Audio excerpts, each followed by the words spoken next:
Hello guys, हमारे YouTube channel पर आपका स्वागत है। अगर आपको वीडियोस पसंद आ रही हैं तो प्लीज़ लाइक करें, कमेंट करें और शेयर करें। अगर आपने चैनल को अभी तक सब्सक्राइब नहीं किया है तो प्लीज़ चैनल को सब्सक्राइब करें। Next lucky. आरव के पास ही खड़ा पांडा जैसे गोल मटोल शक्ल वाला लकी आरव की ओर मुड़ा और उसे एक नज़र दी। भाई आरव, मैं जा रहा हूँ। ठीक है, तुम एक स्ट्रॉन्ग एलिमेंट ही अवेकन करना।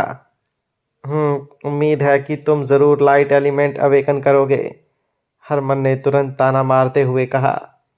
लकी ने हरमन की बातों पर ध्यान ना देते हुए सीधा अवेकनिंग स्टोन के पास जाकर खड़ा हो गया।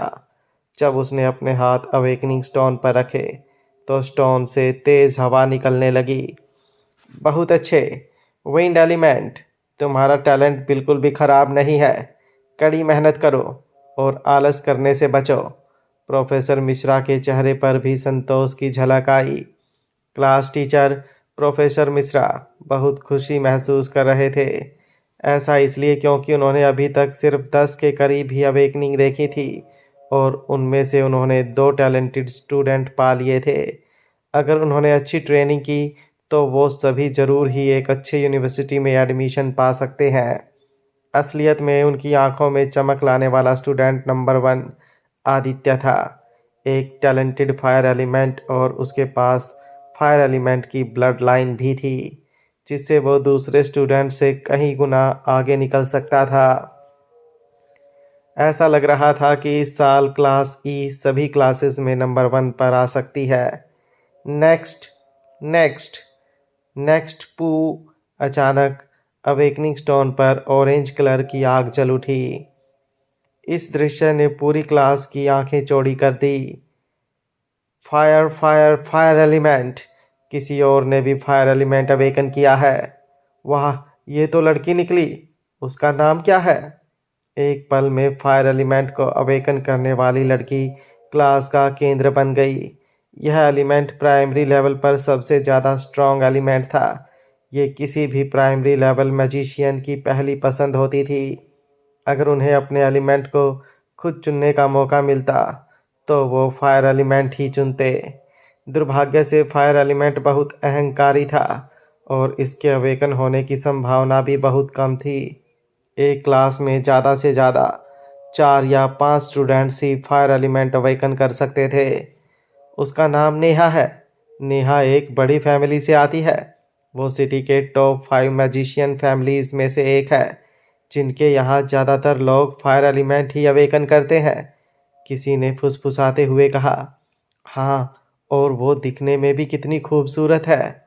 उसकी गोरी चमचमाती त्वचा पर सूरज की रोशनी यूं पड़ रही थी जैसे दूध पर हल्की सुनहरे रंग की किरणें,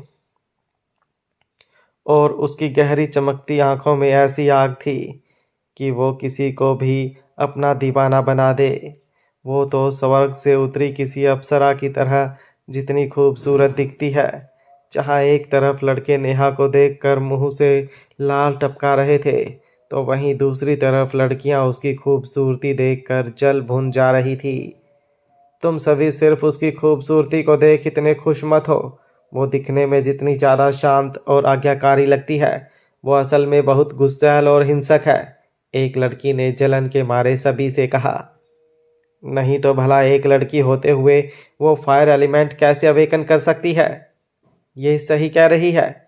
इसके भाई भी बिल्कुल इस पर ही गए हैं। मुझे वर्मा फैमिली के लोगों के बारे में पता है। वो दिखने में जितने ज़्यादा शांत दिखते हैं, असल में उनके अंदर हर वक्त उतना ही गुस्सा भरा रहता है। तब तो हमें इससे दूरी बनाकर रखनी चाहिए। क्या पता कब हम पर गुस्से में अपने फायर बॉल से हमला कर दे। अगर तुम्हारे बड़े भाई को यह पता चला तो मुझे यकीन है कि वो बहुत खुश होगा, क्लास टीचर प्रोफेसर मिश्रा ने कहा। शुक्रिया teacher. Next wind element. Next light element. हे भगवान, मैं टेरिस पर से कूदने जा रहा हूँ। कोई भी मुझे रोकेगा नहीं। अभी भी लाइट एलिमेंट अवेकन करने वाले स्टूडेंट ने कहा, जिसकी बात सुनकर क्लास के सभी स्टूडेंट्स ठहाका लगाकर हंसने लगे। प्राइमरी लेवल पर वाटर एलिमेंट के बाद सबसे कमज़ोर एलिमेंट लाइट था। Next water element. Light element वाले क्लासमेट, रुको, मैं भी तुम्हारे साथ टेरिस पर आ रहा हूँ। Next next next. आखिर में जब ऐसा लगने लगा कि पूरी क्लास की अवेकनिंग हो चुकी है, आरव के हाथ में स्टूडेंट नंबर 60 था और उसका दिल लगातार धड़क रहा था। शायद यहाँ कोई भी आरव से ज़्यादा नर्वस नहीं था। एक तरफ जहाँ उसे इस मैजिकल वर्ल्ड में आए सिर्फ 2 महीने से कुछ ज़्यादा का समय हुआ था, वहीं दूसरी तरफ वो सच में परेशान था कि वो कहीं अवेकनिंग में फेल ना हो जाए। भले ही उसका ये शरीर इसी जादुई दुनिया से था, लेकिन उसकी आत्मा तो एक ऐसे दुनिया से आई थी जहाँ मैजिक जैसा कुछ नहीं होता था। अगर वो अवेकनिंग में फेल हो गया तो क्या होगा? नंबर 60, आरव। भाई आरव, अब तुम्हारी बारी है। लकी आरव के कंधे पर अपना हाथ रख उसके कॉन्फिडेंस को बढ़ाने की कोशिश कर रहा था। आरव ने यहाँ तक पहुँचने के लिए बहुत मेहनत की थी। अगर वो अवेकनिंग में फेल हो जाता है तब क्या होगा, वो इसके बारे में सोचना भी नहीं चाहता था। आरव, तुम कोई उम्मीद मत रखना। अगर तुम्हारी किस्मत अच्छी रही तो तुम्हें वाटर या शायद लाइट एलिमेंट मिल सकता है, और अगर फिर भी तुम इंटरमीडिएट लेवल तक नहीं पहुंच पाए तो यह बेकार हो जाएगा। अगर तुम्हारी किस्मत और ज़्यादा बेकार निकली तो हो सकता है कि तुम्हारी अवेकनिंग फेल हो जाए और तब तुम्हें स्कूल से बाहर निकाल दिया जाए। हरमन ने ताना मारते हुए कहा। क्या तुम कुत्ते की तरह भौंकना बंद करोगे? लकी ने थोड़े गुस्से से कहा।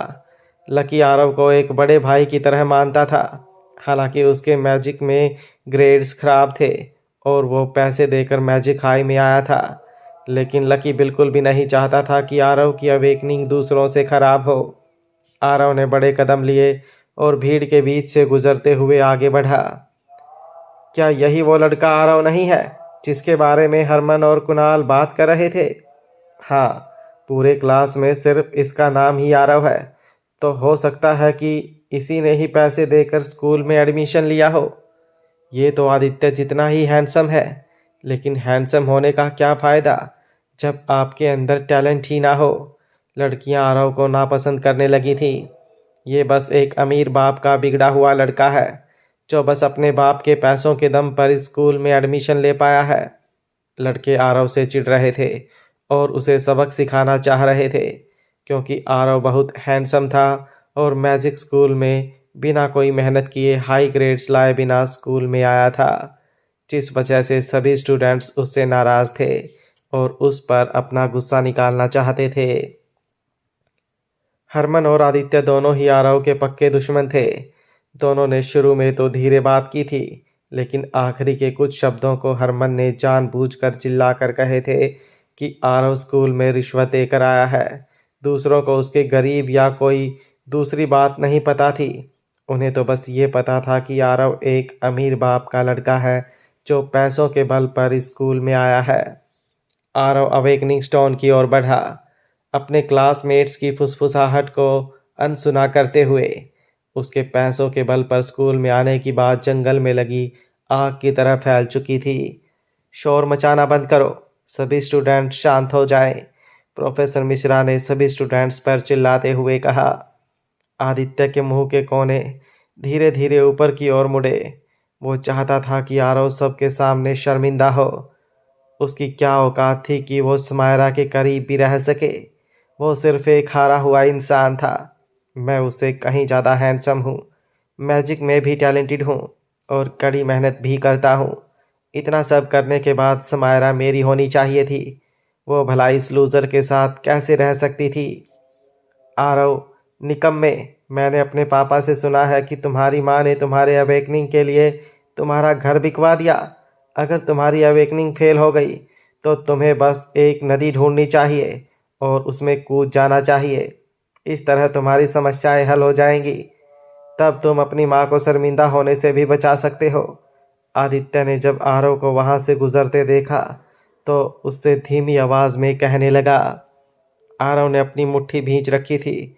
उसने आदित्य की ओर गुस्से से देखा। वो अभी इसी समय पूरी क्लास के सामने इस बेवकूफ़ को मार मार कर हॉस्पिटल पहुंचा देना चाहता था, लेकिन प्रोफेसर मिश्रा के होते हुए वो कुछ नहीं कर सका और अपने गुस्से को दबाते हुए प्रोफेसर मिश्रा के सामने चला गया। आरव, इस अवेकनिंग स्टोन पर अपना हाथ रखो, प्रोफेसर मिश्रा ने नरम स्वर में कहा। क्लास टीचर होने के कारण प्रोफेसर मिश्रा स्टूडेंट्स के बैकग्राउंड के बारे में बहुत अच्छी तरह जानते थे। इसके मिडिल स्कूल के एग्ज़ाम्स के ग्रेड सच में बहुत कम थे। ये लड़का सिर्फ स्कूल के हाई लेवल पर बैठे लोगों के कारण ही इस स्टारलाइट मैजिक हाई स्कूल में एडमिशन पाने में कामयाब हो सका था। प्रोफेसर मिश्रा के नज़रिए से आरव एक आम परिवार से था। कोई बैकग्राउंड नहीं, कोई टैलेंट नहीं। उसके ग्रेड इतने ख़राब थे कि वह उन्हें देखना भी नहीं चाहते थे। इस तरह का स्टूडेंट उनकी क्लास में भेजा जाना सच में एक सिर दर्द था।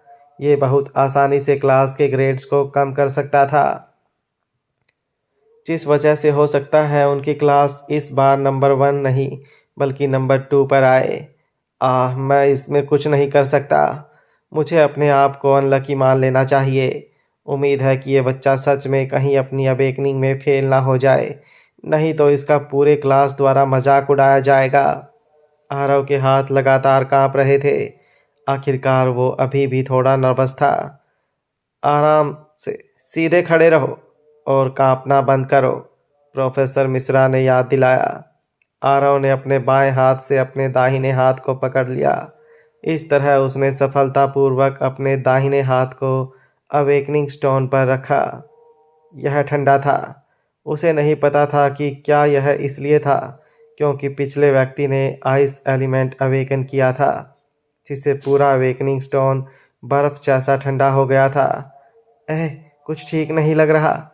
ये सुन और गर्म जैसा क्यों लग रहा है? अपनी आंखें बंद करो और अपनी स्पिरिचुअल वर्ल्ड को महसूस करो, प्रोफेसर मिश्रा ने कहा। आरव ने तुरंत प्रोफेसर मिश्रा के कहे अनुसार अपनी आंखें बंद की। यह स्पिरिचुअल वर्ल्ड तब देखा जा सकता था जब कोई अपनी आंखें बंद करता और उसके सिर के अंदर एक खाली स्पेस दिखाई देती। जब कोई अपने मन को खाली करता और सोचना बंद करता तो मन में एक खाली जगह बन जाती थी, जैसे बिना तारों का आसमान। इसी खाली जगह को स्पिरिचुअल वर्ल्ड कहा जाता था। स्पिरिचुअल वर्ल्ड में कुछ भी नहीं था। हालांकि जब आरव ने अपना हाथ अवेकनिंग स्टोन पर रखा तो उसने अपने अंदर एक अजीब सी शक्ति जाते हुए महसूस की। यह शक्ति उसके हाथ से होते हुए उसके शरीर में जा रही थी। इसके बाद अचानक उसके खाली स्पिरिचुअल वर्ल्ड में एक स्टारडस्ट दिखाई दिया, जिसने उसके खाली स्पेस में अपनी एक जगह बना ली। यह शानदार, भव्य और उसकी आत्मा को झकझोर देने वाला अनुभव था।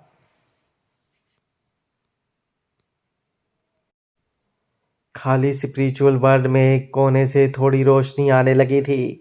आरव ने ध्यान से उस पर फोकस करने की कोशिश की। अचानक उसने देखा कि एक स्टार डस्ट धीरे धीरे उसके खाली यूनिवर्स में अपनी जगह बना रही है। वो लगातार बड़ी होती जा रही थी। आरव को अचानक बहुत एक्साइटमेंट महसूस हुआ। यह स्टार डस्ट जादूगरों के लिए बेहद इम्पोर्टेंट थी। ये जादूगर के कल्टीवेशन को मापता था। ये स्टार डस्ट जादूगर के स्पिरिचुअल वर्ल्ड में मौजूद होता था और जितना ज़्यादा बड़ा स्टार डस्ट होता, जादूगर उतना ही ज़्यादा शक्तिशाली होता था। स्टार डस्ट एक मिल्की वे की तरह होता था। आरव को महसूस हो रहा था कि वो एक खाली यूनिवर्स जैसे किसी जगह पर था, जहाँ कोई प्लैनेट्स तो नहीं थे, लेकिन सब जगह काला घना अंधेरा था। उसे बस इस मिल्की वे जैसे दिखने वाले स्टार डस्ट से ही रोशनी आती महसूस हो रही थी, जो उसके पूरे यूनिवर्स को रोशन कर रही थी। आरव ने स्टार डस्ट के अंदर कुछ चमकता हुआ देखा। ये एक छोटा स्टार क्लस्टर जैसा लग रहा था। स्पिरिचुअल वर्ल्ड के बाकी हिस्सों से तुलना करने पर क्लस्टर डस्ट जैसा नहीं दिख रहा था, और इसका मतलब यह था कि उसकी अवेकनिंग फेल नहीं हुई थी। बुक में साफ लिखा था कि अगर स्पिरिचुअल वर्ल्ड में कोई भी स्टार क्लस्टर हो, चाहे वो कितना भी कमज़ोर और फीका क्यों ना हो, इसका मतलब अवेकनिंग सफल रही थी। हा हा हा, किसने कहा था कि मैं अवेकनिंग में फेल हो जाऊंगा? मुझे सच में हरमन और आदित्य के हैरान चेहरों को देखने का इंतज़ार है। एक सेकंड, इस स्टार क्लस्टर का कोई कलर क्यों नहीं है? यह रेड नहीं है। मैं कितना अनलकी हूँ। मुझे अपने पापा की तरह ही फायर एलिमेंट को अवेकन करना था। रेड कलर मतलब फायर एलिमेंट, ग्रीन कलर मतलब विंड एलिमेंट, ब्राउन कलर मतलब अर्थ एलिमेंट, ब्लू कलर मतलब वाटर एलिमेंट, गोल्ड कलर मतलब लाइट एलिमेंट, पर्पल कलर मतलब लाइटिंग एलिमेंट। उसने प्राइमरी रैंक पर अवेकन होने वाले सभी 7 एलिमेंट के बारे में पढ़ा था, लेकिन सभी के कोई ना कोई कलर थे। लेकिन इस स्टार क्लस्टर में कोई कलर क्यों नहीं था? ये इस तरह था जैसे कि ये ट्रांसपेरेंट हो। हे भगवान! अचानक आरव पूरी तरह से जम गया। ट्रांसपेरेंट! उसके पास सच में ट्रांसपेरेंट स्टार क्लस्टर था। इसमें कोई कलर नहीं था, फिर भी ये लाइट ग्रे कलर की तरह चमकता हुआ दिख रहा था। हे भगवान! क्लास के बगल के किसी स्टूडेंट ने चिल्लाते हुए कहा, इस लड़के ने समनिंग एलिमेंट अवेकन किया है। क्लास के बाहर से एक स्टूडेंट ने अचानक एक्साइटमेंट में चिल्लाया, क्या समनिंग एलिमेंट? सच में किसी ने समनिंग एलिमेंट अवेकन किया है? कहाँ कहाँ? वाह, ये तो चांद जैसा चमकदार और ट्रांसपेरेंट है। क्लास एफ के क्लास टीचर को बहुत बड़ा सरप्राइज महसूस हुआ होगा। ओह, मुझे मार ही डालो। मैं वाटर एलिमेंट क्यों हूँ? मैं एक समनिंग एलिमेंट क्यों नहीं पा सका?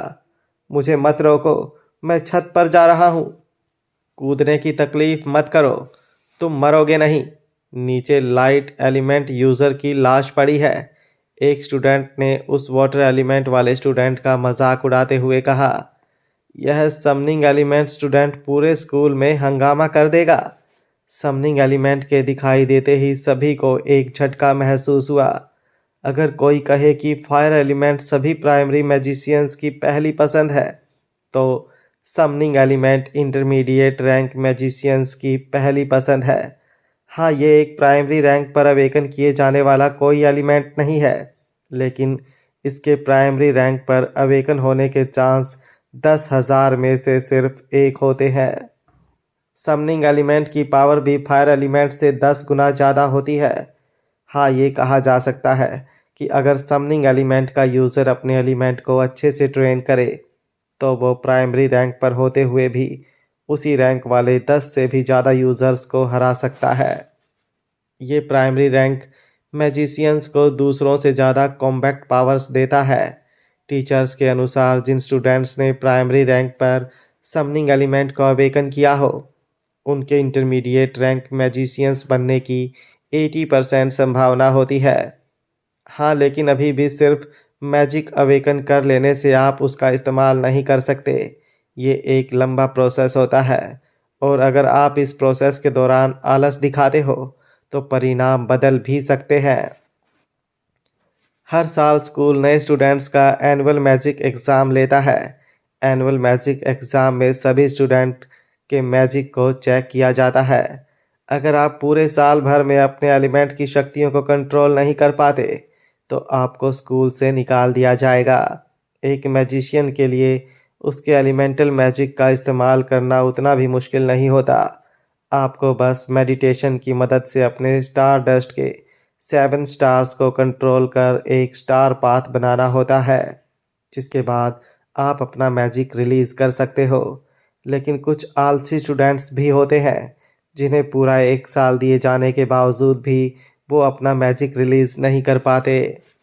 पिछले साल मैजिक एग्ज़ाम में लगभग 60% स्टूडेंट्स को स्कूल से निकाल दिया गया था, और बाकी 40% स्टूडेंट्स थे जो अपने एलिमेंटल मैजिक को रिलीज़ करने के करीब थे, जिन्हें अगर 1 या 2 महीना दिया जाता तो वो मैजिक रिलीज़ कर सकते थे। और सिर्फ 10% लोग ही मैजिक एग्ज़ाम के दौरान अपने मैजिक को रिलीज़ कर उनका इस्तेमाल कर पाए थे। स्कूल में 1000 स्टूडेंट्स हैं, लेकिन सिर्फ एक स्टूडेंट्स ने ही समनिंग एलिमेंट को अवेकन किया है। ये दिखाता है कि समनिंग एलिमेंट कितना रेयर है। उस पल में सभी स्टूडेंट्स की नज़रें क्लास एफ के लड़के की ओर उड़ गईं। उस लड़के ने संयोग से आज ग्रे कलर की जैकेट पहन रखी थी, जो अवेकनिंग स्टोन से निकल रही चांद जैसी ग्रे कलर की रोशनी से मैच कर रही थी। उस पल में कॉन्फिडेंट और शांत दिख रहा ये लड़का 1000 लोगों का फोकस पॉइंट बन चुका था, क्योंकि स्कूल के सभी 20 अलग अलग क्लासेस में चल रही अवेकनिंग को छोड़कर सभी स्टूडेंट्स अपने क्लास से बाहर निकलकर क्लास एफ की ओर एक्साइटेड होकर देख रहे थे। ये इतना शोर क्यों है? आरव ने धीरे धीरे अपनी आंखें खोली। उसके चेहरे पर खुशी भरी थी। हालांकि जैसे ही आरव ने अपनी आंखें खोली, उसने देखा कि पूरी क्लास में इस समय कोई नहीं था। सभी स्टूडेंट्स बगल की क्लास में चले गए थे। क्या हो रहा है? क्लास के सभी लोग कहाँ चले गए? जल्दी ही आरव को आखिरकार पता चला कि क्या हो रहा था। लगता है अगली क्लास में भी किसी ने समनिंग एलिमेंट को अवेकन किया है। जब आरव अपने स्पिरिचुअल वर्ल्ड में था, उसी समय सभी टीचर्स और स्टूडेंट्स क्लास छोड़कर बगल वाली क्लास में चले गए, उस स्टूडेंट को देखने जिसने आरव से पहले अपनी अवेकनिंग कर ली थी। आरव का चेहरा कड़वाहट से भर गया जब उसने अवेकनिंग स्टोन की ओर देखा, जिसमें से अभी भी ग्रे कलर की हल्की रोशनी निकल रही थी। ये रोशनी बगल के क्लास वाले लड़के जितनी नहीं थी, जो पूरी क्लास में फैली हुई थी। वो सच में चाह रहा था कि वो क्लास टीचर के कानों में जाकर कहे कि आप क्यों बगल की क्लास के स्टूडेंट्स की तारीफ कर रहे हैं? मेरी ओर देखो, मेरे पास भी सभी एलिमेंट्स पर राज करने वाला समनिंग एलिमेंट है। जैसे ही आरव बोलने वाला था, अवेकनिंग स्टोन पर अचानक एक दूसरी रोशनी फिर से दिखाई दी, जिसके बाद आरव को अपनी नसों से उसके शरीर में शक्ति जाते हुए महसूस हुई। ये ठीक वैसा ही था जब आरव ने समनिंग एलिमेंट अवेकन किया था। अवेकनिंग स्टोन पर हाथ रखते ही उसके अंदर अजीब सी शक्ति आती हुई महसूस हुई। आरव का चेहरा सरप्राइज से भर गया। क्या अवेकनिंग बहुत पहले ही खत्म नहीं हो चुकी थी? इस अवेकनिंग स्टोन से एक बार फिर शक्तियाँ क्यों निकल रही हैं? आरव ने अपना हाथ वापस खींचना चाहा, लेकिन जादुई शक्ति पहले ही उसकी हथेली से होते हुए उसके शरीर में समा गई थी। ये शक्ति आग जैसी थी। आरव खुद भी नहीं जानता था कि क्या हो रहा है। हालांकि शक्ति का एक छोटा हिस्सा उसे एक बार फिर अपने स्पिरिचुअल वर्ल्ड में ले गया। खाली स्पिरिचुअल वर्ल्ड में ट्रांसपेरेंट स्टार क्लस्टर अभी भी उसी एरिया में था, जो हल्की चांद जैसी रोशनी के साथ चमक रहा था। ये समनिंग एलिमेंट का स्टार क्लस्टर था, वो शक्ति जिसे उसने कुछ पल पहले अवेकन की थी। दूसरी शक्ति अवेकनिंग से उसी तरह चार्ज हुई थी जैसे समनिंग एलिमेंट। आरव के स्पिरिचुअल वर्ल्ड में एक खाली जगह पर एक छोटी सी चिंगारी आती हुई दिखाई दी, जो धीरे धीरे जलते हुए उल्का पिंड में बदल गई, जिससे आरव कांप उठा। यह तो उसके स्पिरिचुअल वर्ल्ड में एक रेड स्टार क्लस्टर उभरा। शुरुआत में आरव खोया हुआ था, लेकिन जल्द ही उसके चेहरे पर एक बड़ी सी मुस्कान दिखाई दी। Fire element! उसने फायर एलिमेंट भी अवेकन किया था। समनिंग एलिमेंट का स्टार क्लस्टर उसी जगह पर था, लेकिन यहाँ अब एक और रेड स्टार क्लस्टर दिखाई दे रहा था। अब उसके स्पिरिचुअल वर्ल्ड में 2 मिल्की वेज दिखाई दे रहे थे, जो कि ट्रांसपेरेंट लेकिन हल्के ग्रे कलर में चमक रहा था, तो वहीं दूसरी तरफ रेड कलर में शाइन कर रहा था। दोनों मिल्की वेज में स्टार्स चमकते हुए दिख रहे थे। उसके पास अब ड्यूअल एलिमेंट्स थे। उसने सच में ड्यूअल एलिमेंट्स को अवेकन किया था। उसने जितना पिछले 2 महीनों में पढ़ा था, उसके हिसाब से प्राइमर रैंक पर मैजिशियन सिर्फ एक ही एलिमेंट अवेकन कर सकते थे। एक और मैजिक अवेकनिंग के लिए उन्हें इंटरमीडिएट मैजिशियन बनना होता था, लेकिन वो अभी सिर्फ प्राइमरी मैजिशियन ही था, क्योंकि इंटरमीडिएट मैजिशियन बनने के लिए उसे पहले अपने एलिमेंटल मैजिक को इंटरमीडिएट रैंक तक ले जाना होता था, क्योंकि उसमें अभी भी अपनी पहली अवेकनिंग की थी। इसका मतलब ये था कि उसने पहली अवेकनिंग में ही ड्यूअल एलिमेंट्स अवेकन कर लिए थे। ऐसा कुछ सिर्फ करोड़ों लोगों में से किसी एक के साथ ही होता था। इसे इस तरह भी कहा जा सकता था, शायद ही कोई ऐसा होगा जिसने पूरी दुनिया में पहले अवेकनिंग में ही ड्यूअल एलिमेंट्स अवेकन किए हो। मुझे तो ये दुनिया अब किसी स्वर्ग जैसी लगने लगी है। आरव को ऐसा लगा जैसे वो अचानक खुशी से बेहोश हो गया हो। समनिंग एलिमेंट के अवेकन होने पर वो खुशी से पागल हो गया था। फायर एलिमेंट के आ जाने से वो एक ड्यूअल एलिमेंट यूज़र बन गया। वो इतनी ज़्यादा खुशी से रोने जैसा महसूस कर रहा था। इस दुनिया में आने के बाद आरव को बहुत अच्छी तरह मालूम था कि एक एक्स्ट्रा एलिमेंट होने का क्या मतलब होता था। वो दूसरों से एकदम आगे रहेगा। ये एक ऑनलाइन गेम की तरह था। सर्वर पर प्लेयर्स एक अकाउंट बना सकते थे और मॉन्स्टर से लड़कर रैंक अप कर सकते थे, जबकि वो खुद 2 अकाउंट बना सकता था। इसका मतलब ये था कि वो 2 अकाउंट को एक ही कैरेक्टर के साथ कंबाइन कर सकता था, जिससे उसकी कॉम्बैट पावर्स 1 + 1 = 2 मतलब डबल हो जाएगी। ये बहुत अच्छा है। मेरे पास ड्यूल एलिमेंट है, एक लोगों के मन में खौफ पैदा कर देने वाला समनिंग एलिमेंट, जबकि दूसरा राख में बदल देने वाला फायर एलिमेंट। अब मुझे भला कौन रोक सकता है? अपनी माँ के घर बेचने और उनकी बेइज्जती का बदला लेने के लिए आरव को अपने दोनों एलिमेंट्स को कल्टीवेट करने के लिए कड़ी मेहनत करनी होगी। तब जाकर वो उन मैजिशियंस में से एक बन पाएगा जिनकी लोग समाज में बहुत इज्जत करते हैं। वो अब अपने उन सभी रिश्तेदारों से बदला लेगा जिन्होंने उसकी माँ को हमेशा तंग किया था।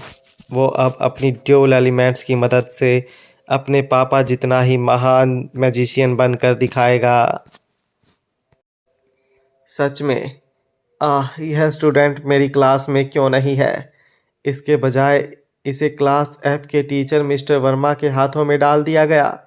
आज से मिस्टर वर्मा का चेहरा गर्व से भरा रहेगा और वो हर वक्त इस लड़के की बातें करेंगे।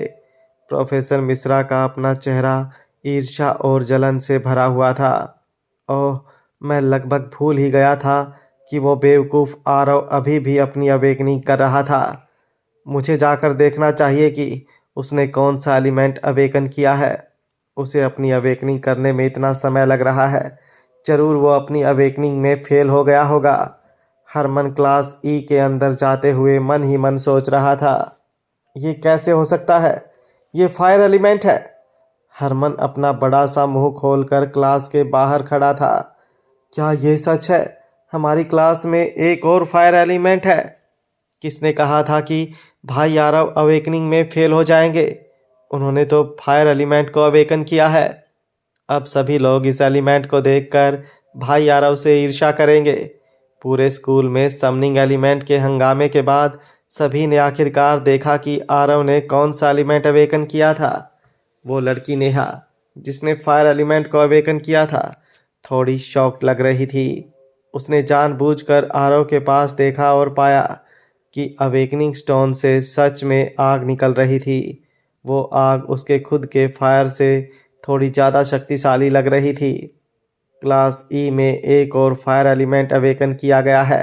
अब क्लास ई में टोटल 5 स्टूडेंट्स हैं जिन्होंने फायर एलिमेंट अवेकन किया है। हालांकि ये समनिंग एलिमेंट जितना रेयर नहीं है, फिर भी प्राइमरी रैंक वाले मैजिशियंस के लिए अभी भी फायर एलिमेंट उनकी पहली पसंद थी। Fire fire element! Professor Mishra ने खुश होकर उस स्टूडेंट की ओर देखा जो उनके सामने खड़ा था। समनिंग एलिमेंट के आ जाने से प्रोफेसर मिश्रा लगभग इस एवरेज स्टूडेंट के अस्तित्व को भूल ही गए थे। शुरू में उन्होंने सोचा था कि यह स्टूडेंट अपने अवेकनिंग में फेल हो जाएगा, लेकिन उन्होंने कभी नहीं सोचा था कि वो सच में अवेकनिंग में सफल हो जाएगा, और यह भी नहीं सोचा था कि वो सबसे स्ट्रॉन्ग फायर एलिमेंट को भी अवेकन करेगा। यह लड़का उतना भी बेकार नहीं है। इसके अलावा फ्लेम्स अवेकनिंग स्टोन से बहुत बाहर आ रहे थे। इस तरह के लेवल को देखकर ऐसा लगता है कि उसका टैलेंट नेहा से भी ज़्यादा है। लेकिन अभी भी क्लास के नंबर 1 स्टूडेंट आदित्य से इस लड़के का टैलेंट बहुत दूर था। बुरा नहीं है, बिल्कुल भी बुरा नहीं है। तुम्हारा नाम क्या है? ओह आरव, मैंने सही कहा ना? प्रोफेसर मिश्रा अपने चेहरे पर इतनी चौड़ी मुस्कान ले आए थे कि उनकी आंखें बंद सी लग रही थी। हाँ, आरव ने सर हिलाया। आरव ने सोचा था कि लोगों ने उसका समनिंग एलिमेंट अवेकनिंग देखा है, लेकिन अपने चारों ओर देखने पर उसने महसूस किया था कि किसी ने भी सच में ध्यान नहीं दिया।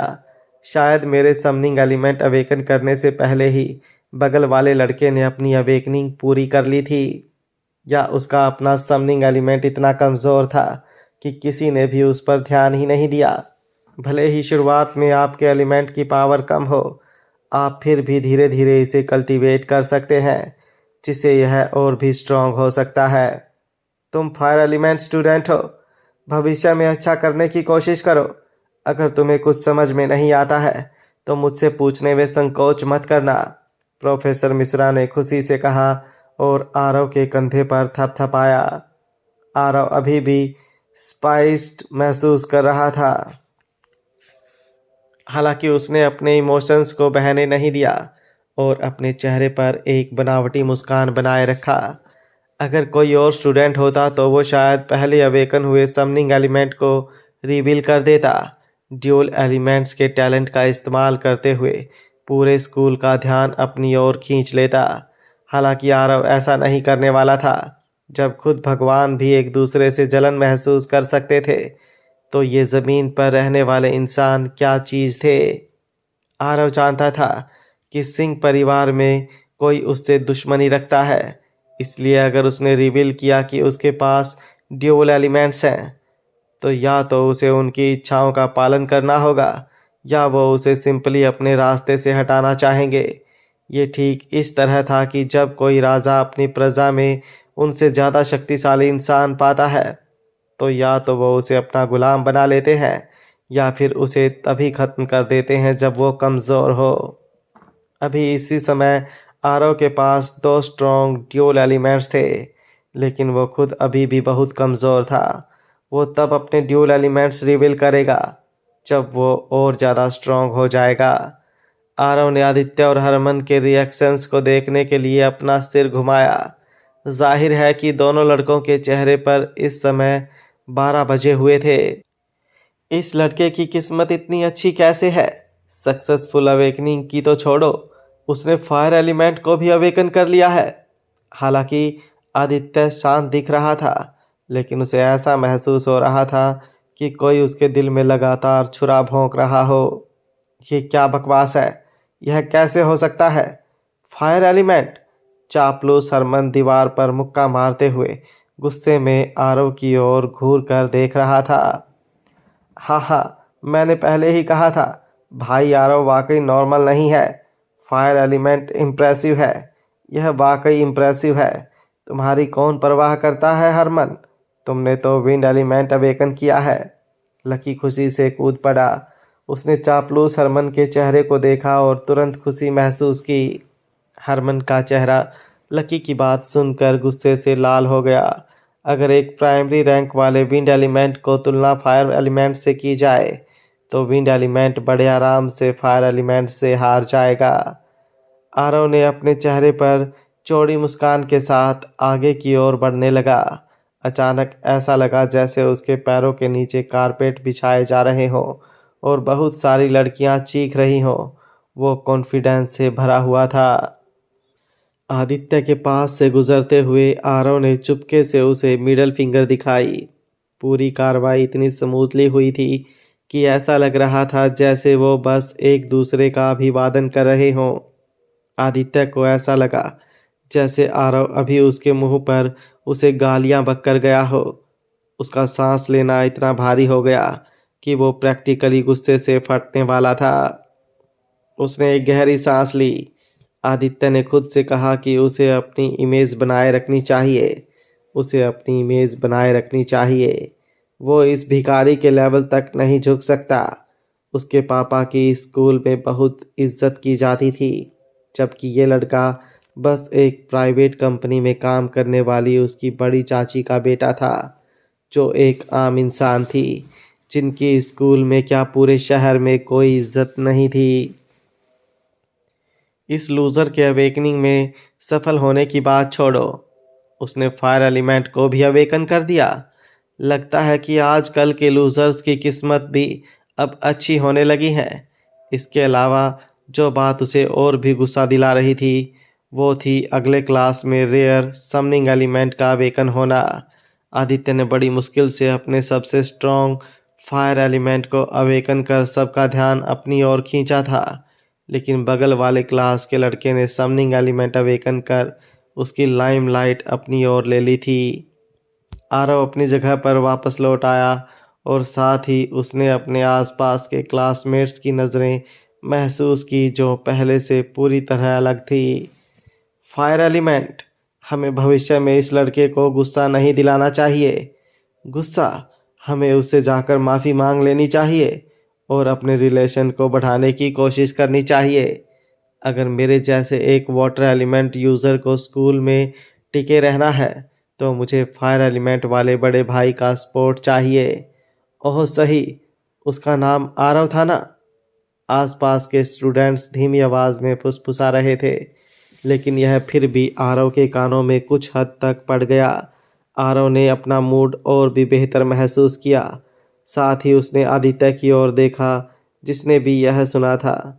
ये कहने की बात नहीं कि वो ये सब सुन अंदर ही अंदर कितना जल रहा होगा। आरव पहले से जानता था कि आदित्य किस तरह का बेवकूफ़ है। दिन रात वो बस अपना इमोशंसलेस चेहरा बनाए रखता था, लेकिन आज जो उसके चेहरे पर फेक और इमोशनलेस एक्सप्रेशन दिख रहा था, इसका मतलब वो अंदर ही अंदर असंतुष्ट महसूस कर रहा था। आदित्य, तुम सिर्फ मेरे फायर एलिमेंट को अवेकन करने पर इतना जलन महसूस कर रहे हो। बस तुम इंतज़ार करो, जब तुम्हें पता चलेगा कि मेरे पास समनिंग एलिमेंट भी है। शायद तब तुम गुस्से से पागल हो जाओ। गर्मियों का मौसम चला गया था और अब ठंडी का मौसम आ गया था। मुरझाई हुई पत्तियां पेड़ से टूटकर हवा के साथ घूमती रहीं और फिर आखिर में स्कूल ग्राउंड्स पर गिरती रही। स्कूल ग्राउंड्स के साइड में घने पेड़ों की छाया थी। दोपहर की धूप पत्तियों के बीच से होकर ज़मीन पर पड़ रही थी। आरव के लिए समय जल्दी बीत गया। उसके अवेकनिंग को हुए पहले ही 2 महीने बीत चुके थे। इन 2 महीने में आरव एक ही काम कर रहा था, इस पेड़ के नीचे बैठकर मेडिटेशन करना। पहले दिन की पहली क्लास में क्लास टीचर प्रोफेसर मिश्रा ने सभी मैजिक स्टूडेंट्स को एक बहुत ही इम्पोर्टेंट लेसन दिया था, मैजिक एक्टिवेशन। मैजिक एक्टिवेशन सिर्फ 3 सिंपल स्टेप्स में किया जा सकता है: मेडिटेशन, कंट्रोल, एक्टिवेशन। मेडिटेशन, जैसा कि नाम से ही जाहिर है, इसमें पूरी तरह फोकस कर रहे कंसंट्रेट करना होता है। जब कोई अपनी आंखें बंद करता है तो उसका दिमाग अलग अलग चीज़ों के बारे में सोचता रहता है। हालांकि अगर कोई अपने दिमाग को पूरी तरह खाली कर ले और किसी भी चीज़ से उसका फोकस ना भटके तो उसका दिमाग एक एम्प्टी स्पेस बन जाता है। दूसरे शब्दों में, जब तक आरव अपनी आंखें बंद करके कुछ नहीं सोचता और अपने दिमाग को एक डार्क काले स्पेस में जाने देता, तब तक समनिंग और फायर एलिमेंट्स के स्टार क्लस्टर्स उस एम्प्टी स्पेस में एमर्ज हो जाते हैं। समनिंग एलिमेंट का स्टार क्लस्टर लाइट ग्रे था, जो मिल्की वे जैसा दिखता था और जिसमें सिर्फ स्टार्स दिखाई देते थे। समनिंग एलिमेंट के स्टार क्लस्टर में 7 स्टार्स थे। ये स्टार्स उस छोटे स्टार क्लस्टर में बहुत ही तेज़ स्पीड से गोल घूम रहे थे, जैसे 7 शरारती बच्चे एनर्जेटिकली दौड़ रहे हों। किसी भी मैजिक स्टूडेंट के लिए जिसने अवेकनिंग की हो, उनका काम अपने एम्प्टी स्पेस में स्टार क्लस्टर को अपीयर कराना था और क्लस्टर में ब्राइट चाइल्ड लाइक स्टार्स को देखना था। मेडिटेशन ख़त्म होने तक उन्हें उन स्टार्स को देखते रहना होता था। यह कहा जा सकता है कि यह पहला स्टेप सिंपल था। पहले 2 महीनों के लिए स्टूडेंट्स को इसी का होमवर्क दिया जाता था, मेडिटेशन। वो रात के खाने के बाद मेडिटेटिंग शुरू करते थे, तब तक करते थे जब तक कि उनका दिमाग पूरी तरह चकराने ना लगे और वो बेहोश होकर गिर ना जाएं और फिर सो जाते थे। अगले दिन क्लासेस ख़त्म होने के बाद वो उसी तरह मेडिटेट करते रहते थे, तब तक जब तक उनका दिमाग मेडिटेशन से दर्द ना करने लग जाए। तब तक मेडिटेट करते और फिर सीधे सो जाते। आरव ने कोई आलस नहीं किया। उसने यह पूरा 2 महीने किया। वो संडे को भी बैठकर मेडिटेट करता। कई बार उसने सोचा कि स्टूडेंट्स को यह सिंपल टास्क क्यों दिया गया है और इसे 2 महीने तक क्यों करना है। क्या होगा अगर मैं कंट्रोल स्टेप शुरू कर दूं? आरव को मेडिटेशन में एंटर करना बहुत इजी लगा, इसलिए वो अब खुद को रोक नहीं पा रहा था कि अगले स्टेप को शुरू करने के लिए। मैजिक एक्टिवेशन का दूसरा स्टेप भी बहुत सिंपल था। मेडिटेशन स्टेट में एंटर करने के बाद स्टार क्लस्टर को देखा जा सकता है। स्टार क्लस्टर में 7 लाइवली और एनर्जेटिक स्टार्स गोल घूमते रहते हैं।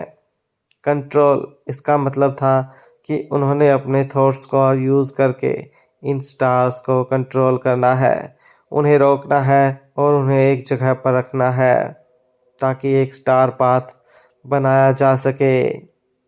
एक बार जब वो स्टार पाथ को सक्सेसफुली फॉर्म कर लेते हैं तो मैजिक पावर स्टार पाथ की मदद से मैजिशियन के बॉडी में कंडक्ट होती है, जिसके बाद वो अपने मैजिक का इस्तेमाल बड़ी आसानी से कर सकते हैं। ये स्टार्स तो सच में बहुत तेज़ दौड़ते हैं। यहाँ आओ, अपने पापा को तुम्हें टच करने दो। आरव ने स्टार्स को कनेक्ट करने का प्रयास करना शुरू किया। उसने अपने थॉट्स का यूज़ करके स्टार्स को कंट्रोल करने की कोशिश की। इस मोमेंट पर आरव एक एनर्जेटिक स्टार पर लॉक था। उसे ओबीडियंटली उसका कहा मानने की कोशिश कर रहा था। वुश, वो स्टार बहुत जिद्दी था। उसने आरव पर कोई ध्यान नहीं दिया। ये एक छोटे बच्चे की तरह था जो एक अनजान अंकल को उसे पकड़ता देख जल्दी भाग रहा हो। मैं इस जिद्दी स्टार को नहीं पकड़ सकता। चलो एक और कोशिश करते हैं। आरव ने दूसरी समनिंग एलिमेंट स्टार के साथ कनेक्ट करने की कोशिश की। बी अ गुड बॉय, तुम्हारे पापा यहाँ है। एक ओबीडियंट बॉय बनो और यहाँ आओ। बुश, दूसरा स्टार ऐसे एक्टिंग कर रहा था जैसे वो किसी मेंटल इलनेस के पेशेंट से मिल रहा हो, इसलिए यह जल्दी से भाग गया जैसे पहले वाला भागा था। आरव ने बाकी स्टार्स के साथ भी वही प्रोसेस दोहराया, लेकिन परिणाम वही रहा। एक भी स्टार ने आरव पर ध्यान नहीं दिया। यहाँ तक कि कुछ ने तो जब आरव को उन्हें कंट्रोल करने की कोशिश करते हुए महसूस किया तो वो सभी और भी तेज़ी से भागने लगे। आप स्टार क्लस्टर में घूम रहे स्टार से मैजिक पावर्स नहीं ले सकते थे। ये इलेक्ट्रिकल वायर की तरह है। इलेक्ट्रिक एनर्जी स्टार क्लस्टर के अंदरूनी हिस्से में होती है। अगर कोई मैजिशियन इलेक्ट्रिक एनर्जी का इस्तेमाल करना चाहता है तो उसे सभी स्टार्स को एक साथ और एक ही जगह पर रखकर एक वायर बनाना होगा, मतलब एक स्टार पाथ बनाना होगा, ताकि वायर की एनर्जी को मैजिशियन के बॉडी में एक साथ डाला जा सके। सभी स्टार्स को कंट्रोल कर एक स्टार पाथ बनाया बिना स्टार्स की मैजिकल पावर्स का इस्तेमाल नहीं किया जा सकता था। दुर्भाग्य से समनिंग एलिमेंट के स्टार्स में से एक भी आरव की बात सुनने को तैयार नहीं था। जब तक आप उन्हें टच नहीं करते तो वो ठीक थे, लेकिन जैसे ही आप उन्हें एक दूसरे से कनेक्ट करने की कोशिश करते हो तो वो जल्दी से भाग जाते। वो बस रुकते ही नहीं थे। अब मैं क्या करूं? मुझे इस डायमेंशनल समनिंग को सीखने में कितने साल और महीने लगेंगे? आरव को सिर दर्द महसूस हुआ। समनिंग एलिमेंट का प्राइमरी रैंक स्किल था डायमेंशनल समनिंग। इसमें आपको एक दूसरे डायमेंशन में जाना होता है और वहां से अपने लिए एक ताकतवर मैजिकल बीस्ट चुनकर लाना होता है। ये मैजिकल बीस्ट कोई जंगली बीस्ट नहीं होता है, बल्कि दूसरी दुनिया से आया आपका पालतू बीस्ट होता है। आप जब चाहे तब अपने मैजिकल बीस्ट को इस दुनिया में बुला सकते हैं। इसलिए ये समनिंग एलिमेंट सिर्फ प्राइमरी रैंक पर नहीं बल्कि इंटरमीडिएट रैंक पर भी रेयर होता था। इसे प्राइमरी रैंक पर अवेकन करने से आपका पालतू बीस्ट बड़े आराम से एक साथ प्राइमरी रैंक लेवल के 5 से भी ज़्यादा मैजिशियंस के साथ लड़कर उन्हें हरा भी सकता था। दुर्भाग्य से स्किल्स सीखना आसान नहीं था। समनिंग एलिमेंट के स्टार्स बहुत जिद्दी थे। उन्हें रोकना और पकड़ना कुछ ऐसा नहीं था जिसे 1 या 2 दिन में किया जा सके। मैं अभी एक सिंगल स्टार को भी कंट्रोल नहीं कर सकता। एक साथ 7 स्टार्स को कंट्रोल करना तो बिल्कुल भी आसान नहीं होगा। ये रास्ता तो सच में अभी बहुत लंबा था। यह कुछ ऐसा नहीं था जिसे कुछ दिनों में किया जा सके। मौसम ठंडा होता चला गया। शॉर्ट पैंट्स और टी शर्ट्स की जगह मोटे स्वेटर्स और पैंट्स ने ले ली। अनजाने में वो सीज़न आ गया था जब आपके पास हीटर ना हो तो आप ठंड से कांपने लगते हो। आच्छू! शिट! अगर मुझे पता होता कि ऐसा कुछ होने वाला है तो मैं पहले फायर एलिमेंट को कल्टीवेट कर लेता। कम से कम मैं इस ठंड में कंफर्ट से रह पाता। सुबह सुबह आरव छत पर कंट्रोल की प्रैक्टिस करते हुए छींक रहा था।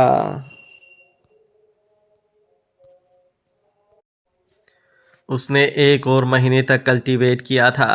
आरव अब 4 स्टार्स तक कंट्रोल कर सकता था।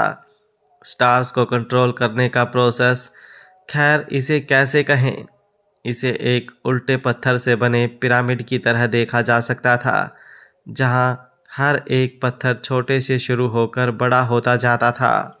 दूसरे शब्दों में, अगर आप अच्छी तरह फोकस्ड कर रहे 4 पत्थरों को एक के ऊपर एक रखने में कामयाब हो जाते हो और उनमें से एक भी पत्थर हिलता नहीं, तो यह एक स्मॉल स्टेप को कंप्लीट करना माना जाएगा। अगर कोई पत्थर ठीक से नहीं रखा गया तो पूरा पिरामिड गिर जाता है और आपको फिर से शुरू करना पड़ता है। और यहाँ पर स्टार्स भी ठीक इसी तरह थे। सबसे पहले आपको एक स्टार को टारगेट करना होगा और अपने थॉट्स का इस्तेमाल करके उसे रोकना होगा। उन्हें रोकने के प्रोसेस में आपको अपना पूरा फोकस सिर्फ उस एक स्टार पर लगाना होगा, भले ही वो स्टार आपके ऊपर हमला करे, जिस वजह से आपको बहुत सिर दर्द हो। आपको फिर भी अपने दांतों को दबाते हुए अपने फोकस को डिस्ट्रैक्ट नहीं होने देना है। सिर्फ जब आप अपने दांत को दबाए रखते हैं तभी आप अपने दिमाग में फोकस बनाए रख सकते हैं, ताकि आप उन्हें कंट्रोल कर सकें और रोक सकें। तभी आप कुछ वायलेंट स्टार्स को एक छोटे बच्चे की तरह अपने कंट्रोल में ला सकते हैं। जब आप एक स्टार को कंट्रोल करने में कामयाब हो जाते हो तो आपको अपने फोकस को 2 भागों में बांटना होगा और दूसरे स्टार को भी अच्छी तरह से कंट्रोल करना होगा। यही सेम प्रोसेस 7 स्टार्स को कंट्रोल कर लेने तक चलता रहता है। अगर आप एक्सीडेंटली किसी दूसरे स्टार पर बहुत ज़्यादा ध्यान दे देते हो और पहले वाले पर फोकस नहीं रखते तो वो बच्चों की तरह कहा मानने वाला स्टार तुरंत पहले की तरह ही तेज़ स्पीड से गोल घूमने लगता है। इसके अलावा यह उस दूसरे स्टार को भी ले जाएगा जो कंट्रोल में आने के प्रोसेस में था और पूरे प्रयास को बिगाड़ देगा।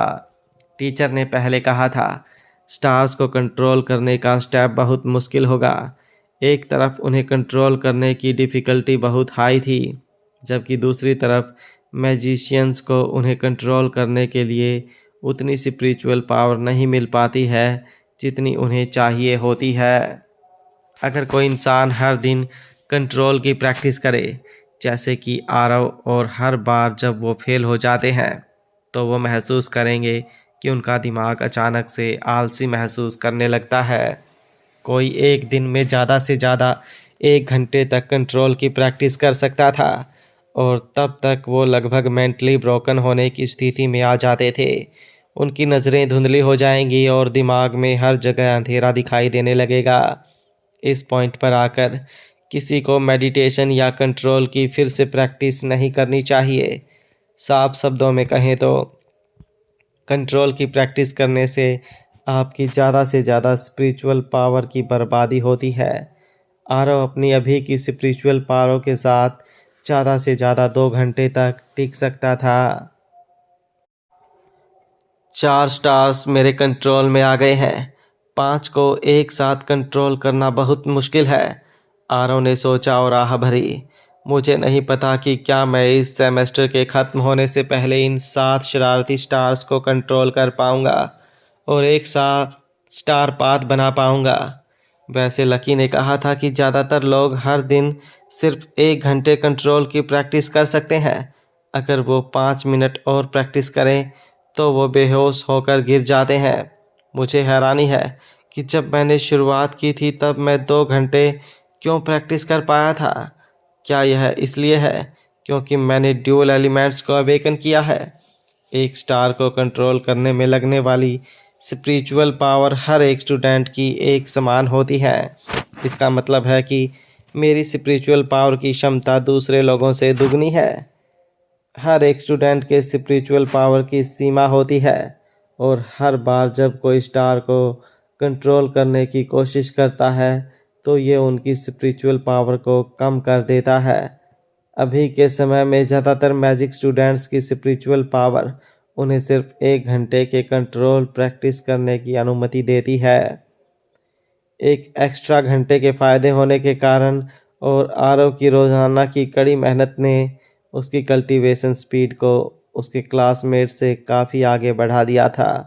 उसे जहाँ तक याद है क्लास का सबसे होनहार स्टूडेंट आदित्य भी सिर्फ 3 स्टार्स को ही कंट्रोल कर पाया है। 7 स्टार में से आरव पहले ही 4 स्टार को कंट्रोल कर सकता था। इसके अलावा वो उम्मीद कर रहा था कि इस महीने के अंदर वो 5वां स्टार भी कंट्रोल कर लेगा। ऐसा लग रहा था कि ड्यूअल एलिमेंट्स को अवेकन करना न केवल आरव को 2 एलिमेंट्स देता था बल्कि दूसरे लोगों की तुलना में प्रैक्टिस करने के लिए ज़्यादा समय भी देता था। यह एक अविश्वसनीय फ़ायदा था। क्लास सुबह 8 बजे शुरू हुई और पहली क्लास मैजिकल बीस्ट नॉलेज थी। मैजिकल बीस्ट सब्जेक्ट को पढ़ाने की जिम्मेदारी बगल वाले क्लास के क्लास टीचर मिस्टर वर्मा की थी। आरव, तुम फिर से लेट हो गए। क्या तुम स्कूल के प्रति अपने रवैये में सुधार नहीं कर सकते? तुम्हारा टैलेंट हमेशा से ज़्यादातर स्टूडेंट से ख़राब रहा है। तुम्हारी फाउंडेशन भी बहुत ख़राब है और तुम पढ़ाई पर भी ज़्यादा ध्यान नहीं देते हो। मेरे क्लास के विराट को देखो, उसके पास समनिंग एलिमेंट है और वो टैलेंटेड भी है। उसके पास एक अच्छी फाउंडेशन भी है और उसका पढ़ाई के प्रति रवैया भी बहुत अच्छा है। वो इस समय 4 समनिंग एलिमेंट के स्टार को कंट्रोल करने में सक्षम है, जबकि मैंने सुना है कि तुम अभी तक एक भी फायर एलिमेंट स्टार को कंट्रोल नहीं कर पाए हो। तुम्हारे लिए फायर एलिमेंट को अवेकन करना बिल्कुल बेकार है। मिस्टर वर्मा ने आरव को लेट आते देख तुरंत बिना किसी रोक टोक के उसे डांटना शुरू कर दिया। आरव इस मामले में कुछ कर नहीं सकता था। वो बस मुंडी नीचे झुकाए खड़ा रहा। टीचर मिस्टर वर्मा वाकई में बात करना नहीं छोड़ सकते। वह लगभग हर एक लेक्चर में उस समनिंग एलिमेंट वाले लड़के का जिक्र करते थे। जिस लड़के की मिस्टर वर्मा हर वक्त बातें करते थकते नहीं थे, वो कोई और नहीं विराट था। वो लड़का था जिसने स्कूल की ओपनिंग सेरेमनी के दौरान समनिंग एलिमेंट को अवेकन किया था। मिस्टर वर्मा हर दिन उसके बारे में बात करते नहीं थकते थे। जब वो विराट के नाम का इस्तेमाल करके किसी को डांटते थे तो उनके चेहरे पर छिपा हुआ गर्व दिखाई देता था। वो लड़का बस 4 स्टार्स को कंट्रोल कर सकता है, मैं तो 6 स्टार को कंट्रोल कर सकता हूँ। मुझे सिर्फ एक आखिरी स्टार चाहिए। आरव ने मन ही मन सोचा। उसने यह बात ज़ोर से नहीं कही, इसके बजाय वह बस आराम से अपनी सीट पर चला गया। ठीक है, सभी स्टूडेंट्स अपनी अपनी मैजिकल बीस्ट बुक खोलें। आज मैं सामान्य मैजिकल बीस्ट के बारे में बात करना जारी रखूँगा। जैसा कि हर कोई जानता है, मैजिकल बीस्ट शहर के बाहर जंगलों में रहते हैं, जहाँ हम जैसे इंसान नहीं रहते हैं और वो इंसानों से बेहद नफरत करते हैं। एक बस यहाँ से वहाँ घूमते रहते हैं और जब वो एक दूसरे से मिलते हैं तो आपस में ही लड़ाई शुरू कर देते हैं। अगर कोई जादूगर शहर के बाहर जाता है और एक आँख वाले भेड़िए से मिलता है तो उसे क्या करना चाहिए? मिस्टर वर्मा पहले ही इस सब्जेक्ट पर बड़ी खुशी से बात करना शुरू कर चुके थे। एक आँख वाला भेड़िया, ये उस तरह का मैजिकल बीस्ट था जो इंसानी शहरों के सबसे करीबी इलाकों में रहता था। आरव ने इसे सिर्फ बुक्स और वीडियोस में देखा था। वो सभी दिखने में बड़े ही भयानक दिखते थे। एक आम इंसान इस तरह के बीस्ट का सामना नहीं कर सकता था। सिर्फ एक जादूगर ही उनसे लड़ सकते थे। हालांकि अगर मैजिक स्टूडेंट्स का ग्रुप, जो अभी तक अपना मैजिक रिलीज नहीं कर सकते थे, अगर एक आंख वाले भेड़िए से मिलते तो यह एक खूनी कत्लेआम होता। एक आंख वाला भेड़िया मैजिकल बीस्ट क्लासेस का हर वक्त मेन फोकस रहता था। मिस्टर वर्मा ने इस तरह के मैजिकल बीस्ट के बारे में पहले ही 1 महीने तक बात की थी, जो इस पॉइंट तक आकर अब आरव को परेशान कर रहा था। इस मैजिकल वर्ल्ड में कई तरह के मैजिकल बीस्ट हैं। ये टीचर आगे बढ़कर उनके बारे में क्यों नहीं बताते?